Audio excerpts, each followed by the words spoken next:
भगवान श्री कृष्ण अपना उपदेश और आदेश देते हुए कहते हैं, मय्येव मन आधस्व मयि बुद्धिम निवेशय निवशिष्यसि मय्येव उत ऊर्ध्वम न संशय। ये 12वें अध्याय का 8वां श्लोक। मय्येव मन आधस्व, मुझ में अपने मन को एकाग्र करो। मयि बुद्धिम निवेशय, और तुम्हारी बुद्धि मुझ में ही स्थिर हो जाए। निवशिष्यसि मय्येव, तुम मुझ में वास करोगे। न ऊर्ध्वम संशय, निश्चित रूप से इसमें कोई संदेह नहीं है। मतलब तुम मुझ में समाहित हो जाओगे, इसमें कोई संदेह नहीं किया जा सकता। भगवान ये समझाने लगे हैं कि जीवन को जिस तरह से तुम लेकर चल रहे हो, तुम्हारी एकाग्रता माया में है, उन सब चीज़ों में है जो तुम्हारे जीवन में अशांति पैदा करती हैं, लेकिन देखने में वो बड़ी आकर्षक चीज़ें हैं। सभी स्वाद वाली चीज़ें स्वास्थ्य देंगी, ये संभव नहीं है। अधिकांश रूप से जो स्वाद और चटपटी महसूस होती हैं, उनका आकर्षण हमें स्वास्थ्य से विपरीत ले जाता है। वे सभी आकर्षण जो हमें एक बार मोहित कर लेते हैं, वो मार्ग और वो आकर्षण कहीं ना कहीं उस गड्ढे में डालते हैं जिससे हम जाल में फंसते हैं। शेर कितनी भी अक्ल रखता हो, लेकिन लालच में लाकर उसे भी फंदे में फांसा जाता है। जानवरों को बांध लिया जाता है। मनुष्य को भी अनेक तरह के प्रलोभन, अनेक तरह के आकर्षण बांधते हैं। लेकिन इस सब को कहा जाता है कि जो विमोहित कर दे, हिप्नोटाइज कर दे, जो भी चीज़ें जहाँ हमारी बुद्धि का बस नहीं चलता, बुद्धि भी विमोहित हो जाए, वो सभी चीज़ें माया से अभिप्रेत हैं। भगवान ने उनको माया नाम दिया। इस सब को तोड़कर तुम मेरे पास आ सको, तो उसके लिए जरूरी है कि तुम्हारी एकाग्रता, फोकस तुम्हारा परमात्मा हो, और बुद्धि जो है वो भगवान में स्थिर करें। चंचल बुद्धि जिस समय संसार में किसी लालच में, किसी काम में, किसी क्रोध में, किसी बदला लेने की प्रतिशोध वाली भावना में आ जाए या ईर्ष्या द्वेष में पड़ जाए, तो फिर सारा दिन वही जाल बुनते रहते हैं हम लोग कि किसी को हम किस तरह से चोट पहुंचाएं। तो हमारी सारी ऊर्जा दूसरी तरफ लग जाती है। तो आए थे हरि भजन को, होटल लगे कपास। लक्ष्य जीवन का कुछ और था, पहुंच गए कहीं और। करना कुछ चाहिए था और करने कुछ लग गए। हम कितना सारा समय जीवन का इस तरह से व्यर्थ गंवा देते हैं, क्योंकि हमारी बुद्धि स्थिर नहीं होती और मन एकाग्र नहीं होता। जिन लोगों का मन भटकता रहता है, कितने भी टैलेंटेड लोग हों, वो वहाँ नहीं पहुँच पाते जिसके लिए उनको अवसर दिए गए। क्योंकि भगवान जब किसी को सौभाग्य देता है तो वो उसको अवसर प्रदान करता है। अवसरों का लाभ वही लेगा जिसका मन एकाग्र हो सके, स्थिर हो सके, जिसकी बुद्धि टिक सके, जो अपने आप को संभाल सके। विद्यार्थियों के लिए कहा जाता है ना कि नींद भी बाधक है, आलस्य भी बाधक है, और फिर आसपास के आकर्षण बाधक हैं, क्योंकि उस समय उनका भविष्य बन रहा होता है। अगर बच्चे उस समय, वो सारे स्टूडेंट्स, वो सारे छात्र, कोई उन्हें राजनीति में खींचता है, कोई उन्हें सिनेमा की ओर लेकर जाता है, कोई क्लबों की तरफ लेकर जाएगा, कोई जुआ खेलना सिखाएगा, कोई उनको नशा करना सिखा देगा, कोई और गलत हरकतों की तरफ लेकर जाएगा। प्रलोभन एक तरह के नहीं, अनेक तरह के होते हैं। और जो उन सारे फंदों में नहीं आए, लक्ष्य तक तो वही पहुंचता है। और जो भटक गए वो अटक गए, और जो भटके नहीं, अटके नहीं और पहुंच गए, तो फिर दुनिया की सारी उपलब्धियां उनके लिए सम्मान करती हैं। तो कितने सारे क्लास में बैठते हैं लेकिन सारे ऑफिसर बनेंगे ऐसा तो नहीं। बिजनेस मैनेजमेंट बहुत सारे पढ़ेंगे लेकिन अच्छे बिजनेसमैन सब तो नहीं बन पाते। बहुत लोग बीच में रह जाते हैं, क्योंकि हर बीज वृक्ष बनने की संभावना लेकर आता है दुनिया में, लेकिन सभी बीज वृक्ष तो नहीं बनेंगे। कुछ को चिड़िया खाएगी, कुछ गल जाएंगे। कुछ वो बीज भी तो होते हैं कि जो जमीन पर नहीं गिर पाते, वो पत्थरों पर, कंकरों पर, रेत पर, ऊपर की तह पर पड़े रह जाते हैं, जहां वो पड़े पड़े सूख जाएंगे। आप अगर सही जगह पहुंच गए और आपको अवसर मिल गए तो फिर संभावना पूरी है कि गलें और वृक्ष बने। इसीलिए तो कहते हैं ना, मिटा दे अपनी हस्ती को, अपना अस्तित्व मिटाओ, अपने वजूद को मिटाओ, गर मर्तबा चाहे, अगर कुछ होना चाहते हो। कि दाना खाक में मिलकर गुलो गुलजार होता है, कोई भी दाना जब मिट्टी में मिलेगा तभी जाकर के वो फूल बनेगा और बाग की शोभा बनकर खिलेगा। इसलिए कहीं ना कहीं अपने आप को गलाना तो पड़ेगा। अब बिना गलाए कोई कुछ पाना चाहता है। हमारे यहाँ लॉटरी सिस्टम पर हम बड़ा विश्वास करते हैं, जिसे चमत्कार बोलते हैं। लग जाए लॉटरी, हो जाए चमत्कार, हमें लॉटरी भी ना खरीदना ही पड़े, गुरु ही कर दे बस अपने आप। और ऐसे गुरु भी हैं जो इस ताक में रहते हैं कि जिनके दिमाग में लॉटरी भरी हुई है, उन्हें चमत्कारों का प्रलोभन दिया जाए, रातों रात दुख दूर कर दूंगा, आज ही आज। वो एक्टर लेकर भी आएंगे, अभिनेता लेकर आएंगे, उनको सिफारिश की जरूरत पड़ती है, वो खड़े होकर बोलेंगे ये किया था, वो किया था, फंदे में हम आ जाएंगे। अजीब चीजें होती हैं दुनिया में। भगवान श्री कृष्ण पूर्ण अवतार हैं, उन्हें भी ऐसे लिख देना चाहिए था कि ऐसे ऐसे लॉटरी लग जाती है, ऐसे चमत्कार होता है। कहीं नहीं लिखा, कर्म करने के लिए बोला उन्होंने, किसी ग्रंथ में भी नहीं लिखा। हद तो ये हो गई। लेकिन वाणी के जादूगर मिलेंगे आपको, जो रातों रात आपको अमीर बनाएंगे, रातों रात आपकी लॉटरी लगवा देंगे, रातों रात आपके सारे दुख दूर कर देंगे। और कमाल ये है कि पैसे वाले का ही दुख दूर करते हैं, गरीब का नहीं करते। वो वहां नहीं जाएंगे जहां झोपड़ियां हैं, वो वहां नहीं जाएंगे जहां बच्चे अधनंगे घूम रहे हैं जिनको दूध नहीं मिला, वो वहां नहीं जाएंगे जहां पर आदिवासी लोग हैं, जिसका पति मर गया हो, वो महिला जो रो रही है, घर भी टूट गया, उनके बीच में नहीं जाएंगे। कहीं देख ही नहीं सकते आप, उन्हें उनका तरस नहीं आता। और कमाल की बात है, हम भी उस विज्ञापन में जरूर आ जाते हैं, और जहां कोई सही चीज सिखाए वहां कुछ भी करने को तैयार नहीं होते। टाइम देना पड़ेगा, पता नहीं हम नियम निभा पाएंगे, नहीं निभा पाएंगे। जब गुरु आपको बुलाता है और आपको विधि देता है तो उसको पता होता है कि इसे किस तरह से आगे लेकर जाना है और कैसे इसको ईश्वर से जोड़ना है। इसलिए 1000 काम छोड़कर भी आना पड़ेगा, लेकिन सब कोई उतने पारखी नहीं होते। अगर गुरु ने 10 चीजें सिखाई हो और उसमें से 4 भी कर पाओ आप, वो 4 भी कल्याण कर देंगे। भगवान श्री कृष्ण के गीता संदेश पर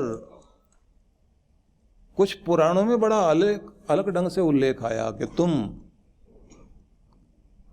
पूरी नहीं पढ़ पाओगे तो कुछ श्लोक सही, कुछ श्लोक नहीं पढ़ सकते गीता के तो कुछ आधा श्लोक ही सही, आधा भी नहीं तो आधे से आधा ही पढ़ करके तुम अपनी जिंदगी में जोड़ लो, उतने से भी तुम्हारा कल्याण हो जाएगा। यहां तक लिखा है। गुरु ने कोई विधि दी, आपने पूरी नहीं की, लेकिन जितनी भी की कुछ रास्ता तो पूरा हुआ ना, कुछ तो चले आप। मंत्र लेने के बाद व्यक्ति की जिम्मेदारी होती है कि अपने मंत्र की शक्ति को जागृत किया जाए, अपने आप को स्थिर किया जाए, अपने आप को चेक किया जाए कहाँ खड़ा हूँ और क्या करने की जरूरत है। जितना पहले बता दिया गया वो प्राइमरी एजुकेशन के बाद में वहीं खड़े रह जाएंगे क्या? वहां के बाद आगे प्रयास करने होंगे आपको।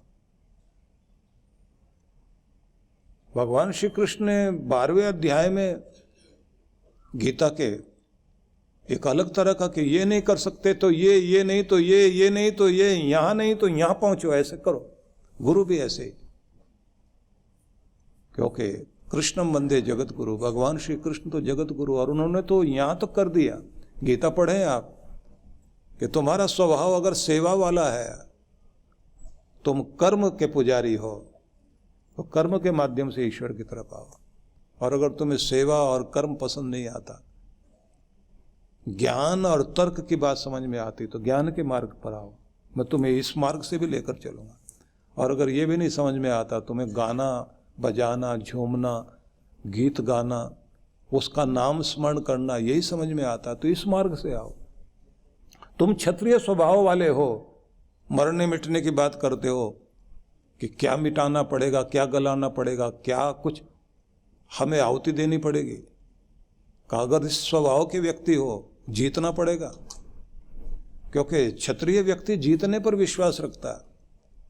कृष्ण भगवान कहते हैं उस क्षत्रिय स्वभाव के अनुसार भी मैं तुम्हें लेकर चलना चाहता हूं। और अगर वणिक स्वभाव वाले हो तो, वणिक स्वभाव वाले हो तो कहते हैं वहां लेन देन की बात होती, क्या लाभ होगा, क्या हानि होगी, क्या देना पड़ेगा, क्या लेना पड़ेगा। कृष्ण कहते हैं इस मार्ग पर भी हो, इस स्वभाव में हो तो भी आओ, मैं तुम्हें लेकर चलूंगा, तुम्हें मिलाऊंगा। और अगर ब्राह्मण स्वभाव वाले हो, कोई भी स्वभाव तुम्हारा है, किस भी वृत्ति वाले हो, वहीं से पकड़कर मैं तुम्हें लेकर चलता हूं, तुम अपने परम तक पहुंच सको। बड़े आसान मार्ग दिए उन्होंने। गुरु गोरखनाथ ने हजारों रास्ते दिए। सह्याद्री की तलैटी में बैठे हुए दत्तात्रेय जी महाराज, दत्त जयंती तो हम लोग बहुत श्रद्धा से मनाते हैं, सारे लोग पहुंच जाते हैं। जहां गूलर का वृक्ष होता है ना, उदुम्बुर होता है, वहां बड़े प्यार से खड़े होंगे, जा करके बड़ी कोशिश करते हैं कृपाएं मिल जाएं इस तरह से। लेकिन आप सुनिए वो क्या कहते हैं कि अगर तुम चाहते हो कि इस मार्ग पर आओ, त्यक्त संगो जित क्रोधो लग्वहारो जितेंद्रिय पिधाय बुद्धया द्वाराणी मनोध्यान निवेशयेत। वहां तक, उस ऊंचाई तक पहुंचने के लिए तुम्हें क्या करना होगा? त्यक्त संगो, ये जो आसक्ति है, ये जो अटैचमेंट है, ये जो तुम्हारा जुड़ाव इस दुनिया की हर चीज से हो जाता है, जिस हर चीज जो भी तुम्हारे पास आ जाती है उसमें तुम्हारे प्राण बस जाते हैं। उसके टूटते ही तुम्हें लगता है मरे, अब बर्बाद हो गए, ये चीज चली गई, वो चीज चली गई, आज बहुत नुकसान हो गया। सीधा आघात प्राणों पर लगता है कि हर चीज तुम्हें बांधे हुए दुनिया में। इसलिए जब शरीर छोड़ना भी पड़ेगा तो क्या क्या याद आएगा? दुकान, मकान, जमीन, जायदाद, गाड़ी, बंगला, तिजोरी में रखे हुए कागज, सब याद आएंगे। ये सब में प्राण बसे हुए, रिश्तों में प्राण बसे हुए, दोस्त दुश्मन सब याद आने लगते हैं। दुश्मन के साथ भी हम जुड़े रहते हैं, बदला नहीं ले पाए। और कुछ तो ऐसे भी लोग देखे हैं, मरने से पहले बच्चे को बोल के जाते हैं, मैं नहीं बदला ले पाया, तू जरूर लेना, छोड़ना नहीं। पीढ़ियां खत्म हो जाएंगी। कहते हैं कि तुम केवल मित्र से जुड़े, ऐसे नहीं, शत्रु से भी जुड़े हो, शत्रुता से भी जुड़े हुए हो, क्योंकि हर चीज इस दुनिया की तुम्हें बांधती है। और कमाल की बात कही उन्होंने कि इस सारे पकड़ से बाहर निकलो। और निकलना कैसे? वस्तुएं उठाकर फेंक दे नहीं, उन सब का प्रयोग करो, उनके प्रति प्यार रखो, उनका उपयोग करना सीखो। अभी पीछे हम लोग एक स्थान पर जब चर्चा कर रहे थे तो मैं ये कह रहा था कि वस्तुओं का प्रयोग करना सीखो, इंसानों का नहीं। इंसानों से प्यार करना है और वस्तुओं का प्रयोग करना है। हम उल्टा करते हैं, वस्तुओं से प्यार करते हैं और व्यक्तियों का इस्तेमाल करने लगते हैं। इस कारण गड़बड़ होती है सारी की सारी। वस्तुओं में हमारा मोह बस जाएगा, वस्तुओं में प्रेम बस जाएगा। व्यक्तियों को ढूंढते हैं, इसका इस्तेमाल कैसे करना है, बड़ा जल्दी ढूंढते हैं, परिचय कर लेंगे कौन सा अधिकारी व्यक्ति है, क्या काम करता है। अपने रिश्तेदार का नंबर नहीं होगा उनके पास में, लेकिन ऐसे आदमियों का बड़ा नंबर होता। साहब मिले थे आप वहां, एक बार हमने आपको प्रणाम किया था, क्या बात है, बस ये काम करवा दो हमारा। संसार भर की आसक्ति जो भी आपको बांधे हुए दुनिया भर में,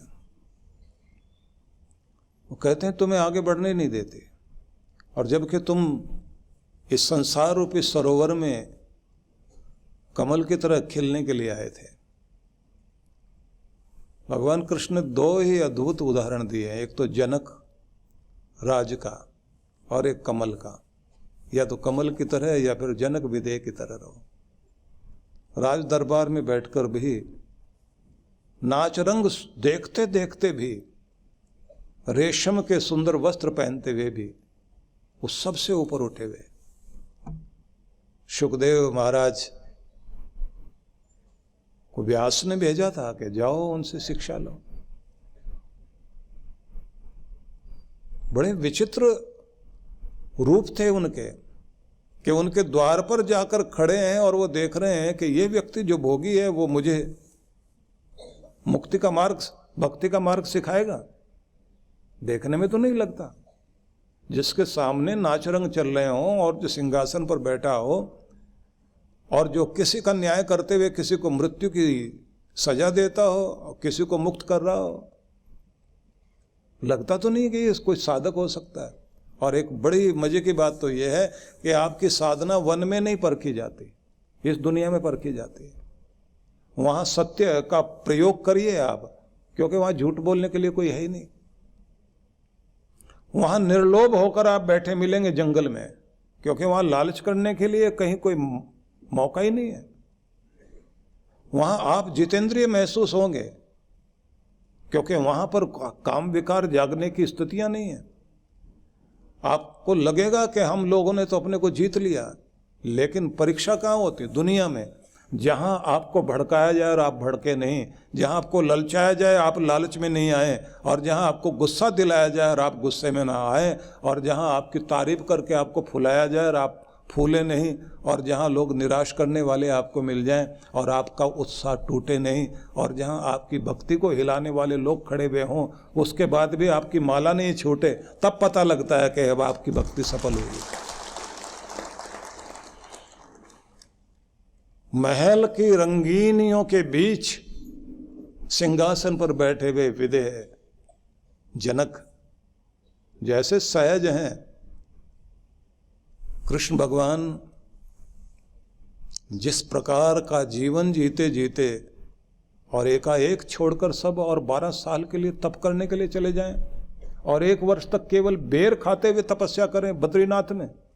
परम पूज्य सद्गुरुदेव श्री सुधांशु जी महाराज एवं डॉक्टर अर्चिका दीदी जी के पावन सानिध्य में विराट भक्ति सत्संग दिनांक 5 से 8 दिसंबर 2024 कार्यक्रम की रूपरेखा। 5 दिसंबर शुभारंभ, समय सायं 4:30 से 6:30 बजे। 6 से 8 दिसंबर प्रातः 9 से 11 बजे, सायं 4:30 से 6:30 बजे। विशेष मंत्र दीक्षा 8 दिसंबर प्रातः 12 बजे। स्थान श्री राम लीला मैदान, घंटाघर, गाजियाबाद, उत्तर प्रदेश। आयोजक विश्व जागृति मिशन, गाजियाबाद मंडल। संपर्क सूत्र। आप सब परिवार सादर आमंत्रित हैं।